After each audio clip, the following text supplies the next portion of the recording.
नमस्कार, आप देख रहे हैं ESV न्यूज। भूकंप रोधी मकान को बनाकर आप अपना और अपने परिवार के लोगों का हिफाजत भूकंप के दौरान आराम से कर सकते हैं। ये बातें प्रखंड प्रमुख रूपांजलि कुमारी प्रशिक्षण के बाद प्रमाण पत्र वितरण कार्यक्रम के दौरान कही। आप लोगों को बताते चलें कि अक्सर जब भी भूकंप आती है तो लोगों का घर जवाब दे जाता है और इस वजह से लोगों की जान भी चली जाती है।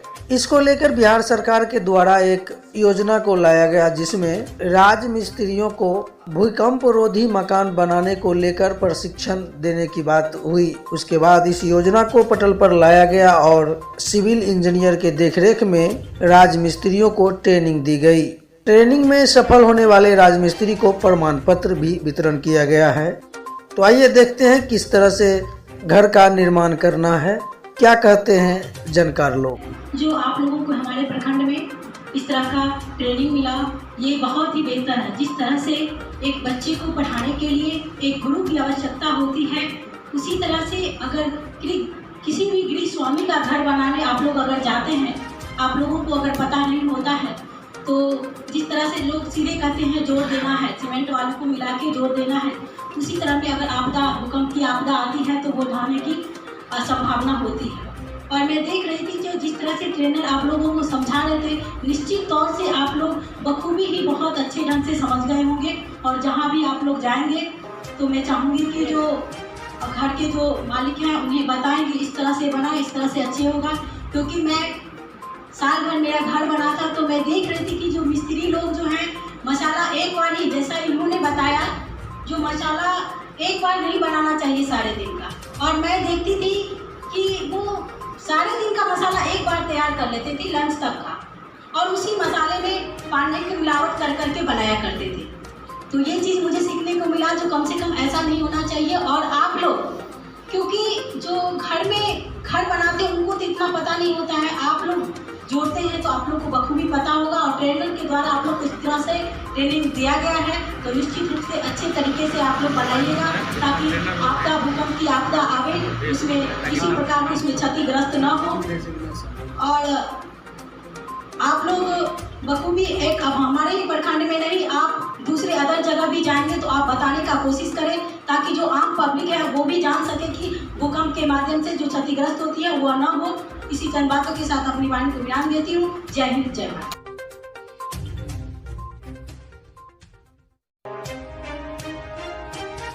तो उस पे आगे की तरफ बल लग जाता है, यानी कि विपरीत दिशा में बल लग जाता है। उस तरह ही मकान के साथ भी होता है। मकान अभी रेस्ट में है, कोई भी बिल्डिंग अभी रेस्ट में है तो वो रेस्ट में ही रहना चाहेगा।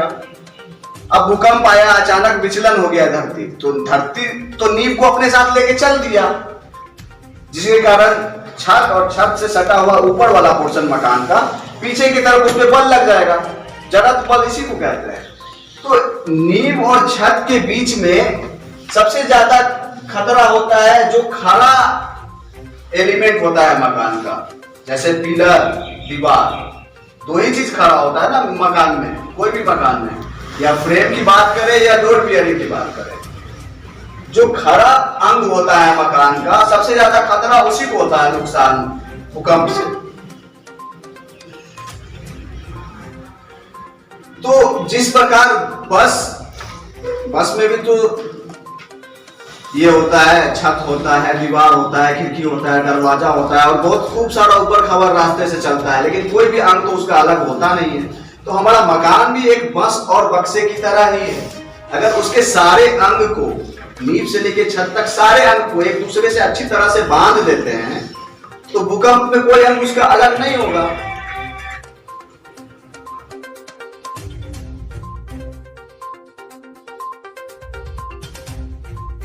ये सिर्फ विभूतिपुर प्रखंड में ही नहीं चल रहा है, ऑल ओवर बिहार के 38 जिलों में ये प्रशिक्षण का कार्यक्रम चल रहा है। 38 जिलों में 534 प्रखंड हैं और 534 प्रखंडों मिला के 18,905 राजमिस्त्रियों को प्रशिक्षित किया जा रहा है। बिहार सरकार की ये बहुत अच्छी पहल है। जैसा कि आपके ट्रेनर महोदय बता रहे थे कि बहुत ही लगन, परिश्रम से आप पैसा एकत्रित करते हैं और उस पैसे से आप अपना मकान का निर्माण करते हैं। तो निश्चित रूप से जब मकान का निर्माण करें तो इसे ही कुशल कारीगर, अनुभवी कारीगरों के द्वारा आप मकान का निर्माण करें। और जो भी प्रशिक्षण लेकर के यहाँ से जो भी मिस्त्री हमारे सभी लोकल ग्रामीण बंधु हैं, आप भी जिन गृहस्वामी का मकान बनाएंगे उन्हें सही तरीके से बनाने का, उन्हें अगर ज्ञान की अभाव होगी, उन्हें जानकारी नहीं हो तो उन्हें बतावे कि इस तरह से मकान बनावे। कहीं मकान एक व्यक्ति जो परिवार का मुखिया होता है अपने लाइफ में एक मकान बनाता है, उसी में उसकी जिंदगी खत्म हो जाती है।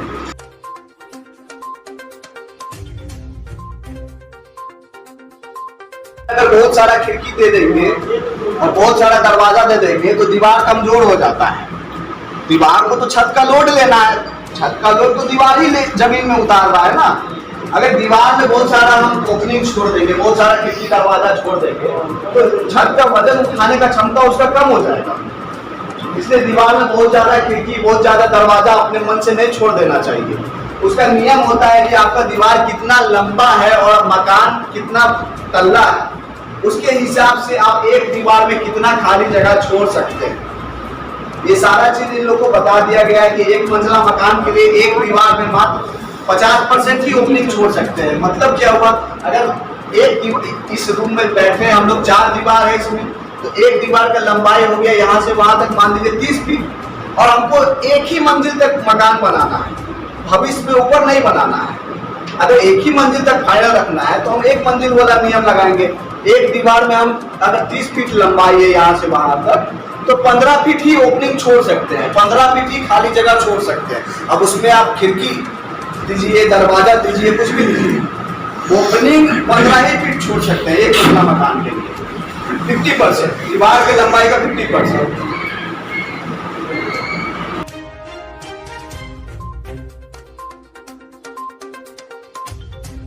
अगर बहुत सारा खिड़की दे देंगे और बहुत सारा दरवाजा दे देंगे तो दीवार कमजोर हो जाता है।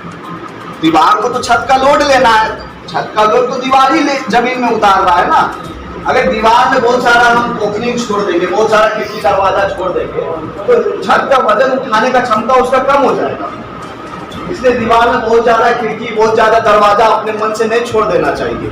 उसका नियम होता है कि आपका दीवार कितना लंबा है और मकान कितना तल्ला है, उसके हिसाब से आप एक दीवार में कितना खाली जगह छोड़ सकते हैं।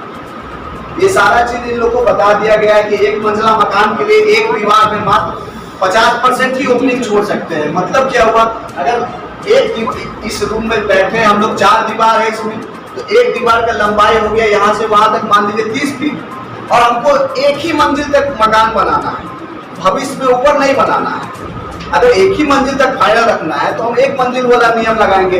एक दीवार में हम अगर 30 फीट लंबाई है यहाँ से वहां तक तो 15 फीट ही ओपनिंग छोड़ सकते हैं, 15 फीट ही खाली जगह छोड़ सकते हैं। अब उसमें आप खिड़की दीजिए, दरवाजा दीजिए, कुछ भी दीजिए, ओपनिंग 15 ही फीट छोड़ सकते हैं एक मंजिला मकान के लिए। 50% दीवार की लंबाई का 50%।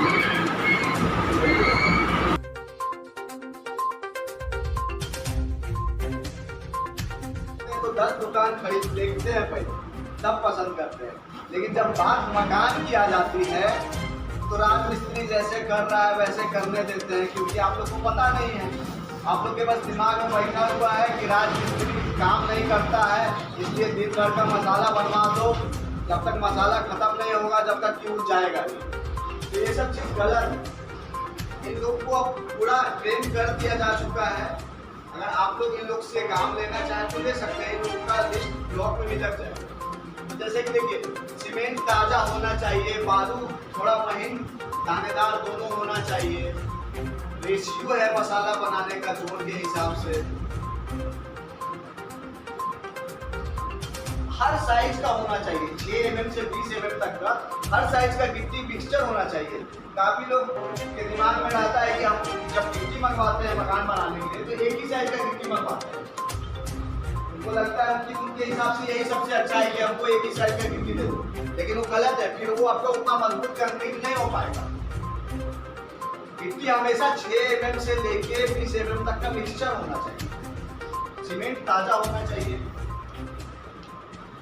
सबसे ज्यादा जरूरी बात क्या होता है, कभी भी आप लोग के घर में कोई राजमिस्त्री अगर काम कर रहा है तो एक चीज का जरूर ध्यान दीजिएगा, जिस समय अगर वो मसाला में या कंक्रीट में पानी डाल देता है तो जितना मसाला या कंक्रीट में पानी डाल दिया राजमिस्त्री, उतना मसाला या कंक्रीट को 1 घंटे के अंदर ही इस्तेमाल कर लेना है। ऐसा ना हो कि हम दिन भर का कंक्रीट और मसाला को बना लिए और उसमें ही बार बार पानी मिला के इस्तेमाल कर रहे हैं। क्या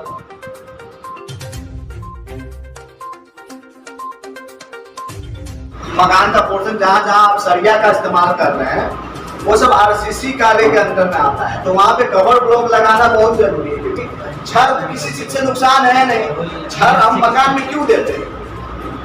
आप लोग एक ही जवाब दीजिएगा कि मकान को मजबूत बनाने के लिए, लेकिन हम लोग खड़ा जो छड़ जितना भी मकान में देते हैं वो मकान को लचीला बनाने के लिए देते हैं, ताकि भूकंप जब आए, धरती जब डोले तो मकान तो डोलेगा ही। मकान डोले लेकिन कोई अंग उसका अलग ना हो, फिर वो स्थिर अपने जगह पे खड़ा का खड़ा रहे। तो छड़ को जंग से नुकसान है, छड़ का दुश्मन जंग होता है।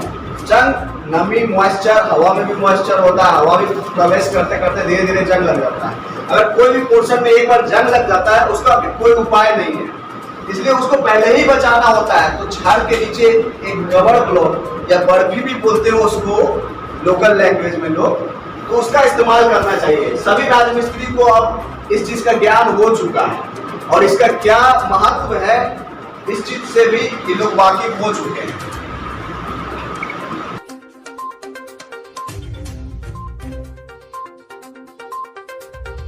माननीय हमारे प्रमुख, उप प्रमुख सर और इस कक्ष में उपस्थित सारे प्रतिबद्ध लोगों का यहाँ पे एकत्रित होने का जो मकसद है कि हमारा जो बिहार प्रदेश है, यहाँ कई तरह की प्राकृतिक आपदाएं आती हैं जिससे बहुत तरह का क्षति होता है हमारे समाज को, जिसमें से सबसे ज्यादा क्षति पहुंचाता है भूकंप। क्योंकि हमारा जो बिहार प्रदेश है वो नेपाल से सटा हुआ है, तो बिहार में हम लोग जितना भी भूकंप को महसूस करते हैं उसका केंद्र हमेशा नेपाल ही होता है। पूरे बिहार को भूकंप के दृष्टिकोण से 3 जोन में बांटा गया है, भूकंप जोन 5, 4 और 3।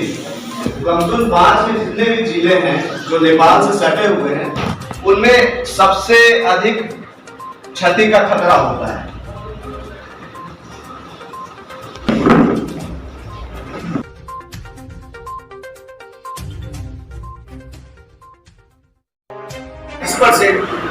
नीचे से ही जाएगा 42%। 3 मंजिल तक अगर बनाना है तो नीचे से ही 33%, फर्स्ट फ्लोर से है कि पूरा मकान एक बक्से की तरह बंधा रहा है। तो पूरे मकान को बक्से की तरह बांधेंगे कैसे? पूरे मकान में वर्टिकल स्टील तो हम लोग देते हैं सभी कोना पे, जहाँ पे दीवार का जोड़ होता है, और कुर्सी लेवल से लेके छत लेवल तक बैंड से बांधते हैं। कुर्सी पे, सील पे, खिड़की के नीचे, लिंटल पे, और छत ढाल देते हैं, तो वो एक बैंड का ही काम करता है।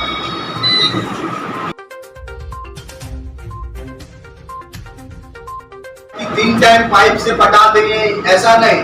तराई का मतलब होता है कि जितना दिन जिस चीज को तराई करने का नियम है लगातार भीगा रहना चाहिए, बीच में सूखना नहीं चाहिए। अगर बीच में सूख जाता है उसके बाद कितना भी आप पानी पटाइए फिर कोई फर्क नहीं पड़ता।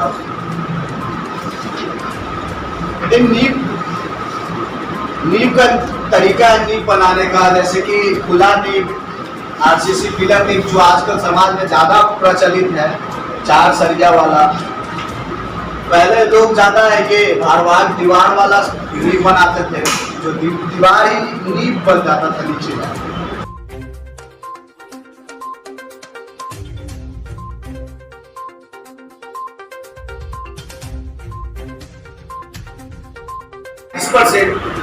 नीचे से ही जाएगा 42%। 3 मंजिल तक अगर बनाना है तो नीचे से ही 33%, फर्स्ट फ्लोर से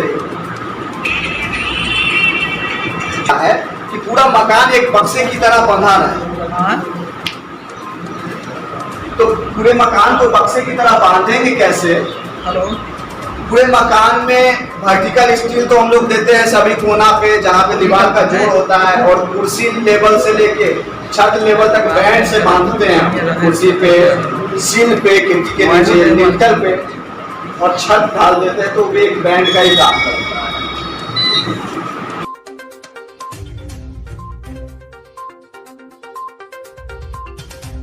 कार्यक्रम में उपस्थित माननीय प्रमुख मैडम, कार्यकर्ता अरविंद बाबू, उप प्रमुख साहब, सभी पत्रकार बंधु, विभिन्न पंचायत से आए हुए सभी राजमिस्त्रीगण, दिनांक 20/4/2022 से 26/4/2022 तक 7 दिवसीय राजमिस्त्रियों का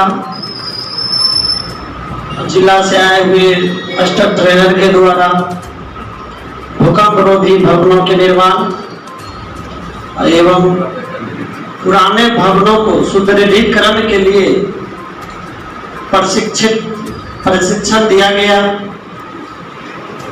यह कार्यक्रम लगभग में प्रत्येक साल 2021 में भी हुआ था।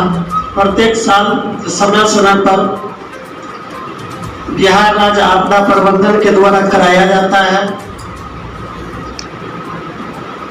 इस कार्यक्रम में सबको प्रशिक्षण दिया जाता है कि भूकंप से मकानों को कम क्षति पहुंचे। इसी के साथ अब हमें दीजिए इजाज़त, फिर मिलते हैं अगले बुलेटिन को लेकर। तब तक आप लोग बने रहें ESB न्यूज में। और हाँ, अगर अभी तक आप लोगों ने चैनल को सब्सक्राइब नहीं किया है, लाइक नहीं किया है, तो प्लीज़ इसे कर दें, क्योंकि अगला अपडेट लाइक होने के बाद आपके पास सीधा पहुंच जाएगा। नमस्कार।